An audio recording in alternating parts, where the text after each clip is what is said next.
굿모닝. 6월 19일 토닥토닥 등을 두드려 드리고 싶은 토요일 아침입니다. 한 주간 열심히 달려오신 여러분, 영의 양식을 충분히 드시고 강건하소서. 오늘의 말씀은 잠언 26장 1절에서 16절까지입니다. 먼저 말씀을 읽겠습니다. 미련한 자에게는 영예가 적당하지 아니하니 마치 여름에 눈 오는 것과 추수 때에 비 오는 것 같으니라. 까닭 없는 저주는 참새가 떠도는 것과 제비가 날아가는 것 같이 이루어지지 아니하느니라. 말에게는 채찍이요 나귀에게는 재갈이요 미련한 자의 등에는 막대기니라. 미련한 자의 어리석은 것을 따라 대답하지 말라. 두렵건대 너도 그와 같을까 하노라. 미련한 자에게는 그의 어리석음을 따라 대답하라. 두렵건대 그가 스스로 지혜롭게 여길까 하노라. 미련한 자 편에 기별하는 것은 자기의 발을 베어버림과 해를 받음과 같으니라. 저는 자의 다리는 힘없이 달렸나니 미련한 자의 입의 잠언도 그러하니라. 미련한 자에게 영예를 주는 것은 돌을 물매에 매는 것과 같으니라. 미련한 자의 입의 잠언은 술 취한 자가 손에 든 가시나무 같으니라. 장인이 온갖 것을 만들지라도 미련한 자를 고용하는 것은 지나가는 행인을 고용함과 같으니라. 개가 그 토한 것을 도로 먹는 것 같이 미련한 자는 그 미련한 것을 거듭 행하느니라. 내가 지혜롭게 여기는 자를 보느냐? 그보다 미련한 자에게 오히려 희망이 있느니라. 게으른 자는 길에 사자가 있다, 거리에 사자가 있다 하느니라. 문짝이 돌저기를 따라서 도는 것 같이 게으른 자는 침상에서 도느니라. 게으른 자는 그 손을 그릇에 넣고도 입으로 올리기를 괴로워하느니라. 게으른 자는 사리에 맞게 대답하는 사람 7보다 자기를 지혜롭게 여기느니라. 아멘. 잠언의 언어는 명쾌합니다. 그리고 잠언의 지혜는 올곧습니다. 삶의 규범과 패턴을 만드신 분이 올곧은 하나님이시기 때문에 그렇습니다. 세상의 질서와 삶의 신비한 질서를 알려면 즉 하나님을 알아야만 합니다. 그분의 말씀에 귀를 기울이고 그분이 행하신 일에 주목해야 합니다.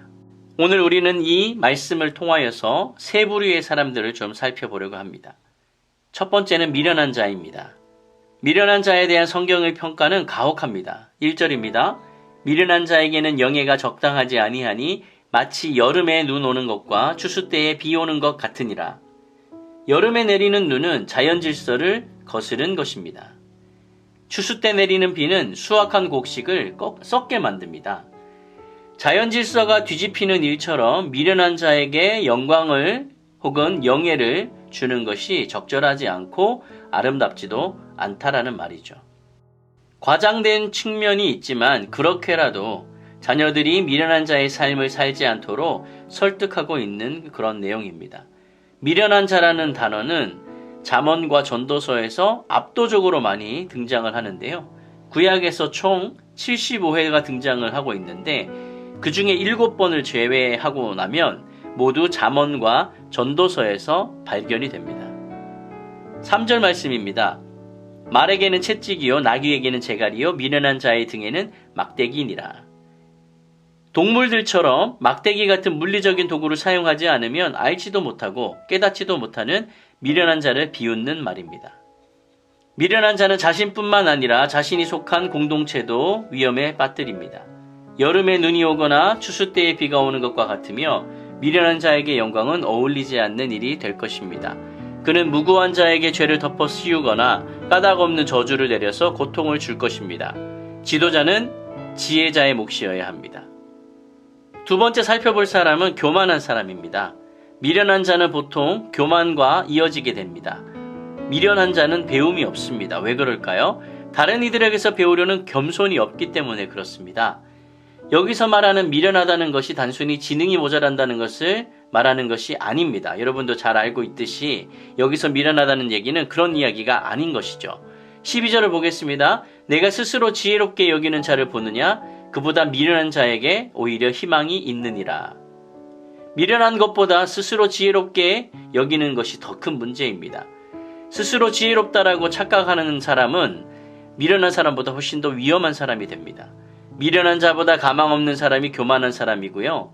자기가 토한 대로 결국 되돌아가는 개처럼 교만한 사람은 어리석은 행동을 반복하고 그 결과를 돌려받고 있는데도 깨닫지 못합니다. 그러면서도 스스로를 지혜롭게 여깁니다. 자기 성찰을 하지 않는 지적, 영적 게으름이 교만한 사람의 특징입니다.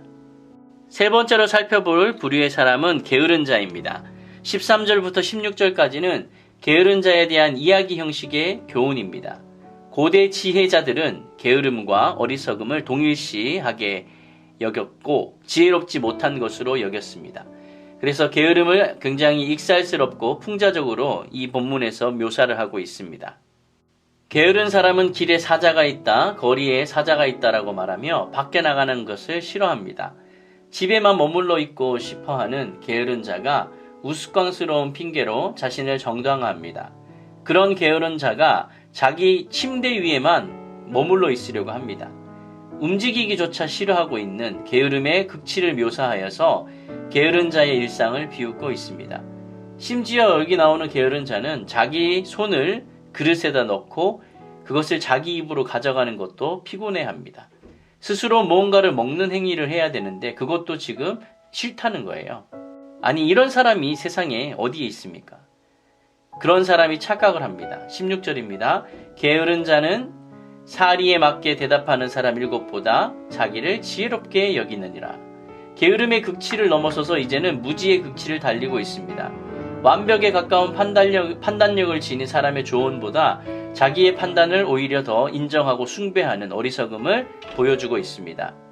이 세상에는 하나님이 정하신 패턴이 있습니다. 계절의 변화, 계절의 패턴을 알기 때문에 추운 겨울을 맞이하면 우리가 준비를 하게 되고 봄이 되면 씨앗을 뿌립니다. 하나님이 만드신 패턴을 잘 이해하고 그에 맞게 살아가는 것이 지혜입니다. 반대로 그 패턴을 알면서도 따르지 않는 것은 게으름이고 완고한 무지입니다.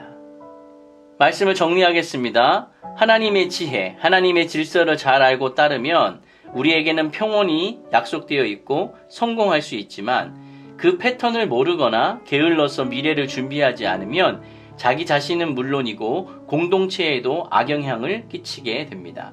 하나님을 두려워하지 않고 하나님께서 만드신 규범을 배우려 하지 않는다면 하나님의 질서를 따라 결실할 수 없게 됩니다. 오늘 말씀을 통해 우리가 돌아보아야 할 자세들 그리고 그러한 부류의 사람들을 살펴보았습니다. 미련한 사람, 교만한 사람, 게으른 사람. 여러분은 혹시 이 세 부류 중에 혹시 내가 속해 있는 것은 아닌지 스스로를 돌아보시고 혹시라도 나에게 그러한 모습이 조금이라도 보인다면 그것들은 우리가 주님의 말씀으로 고쳐나가고 특별히 하나님의 질서를 따라 하나님의 패턴을 잘 알고 또 그것을 따르도록 우리 삶을 바꾸어 가시기를 예수님의 이름으로 간절히 축원드립니다. 아멘.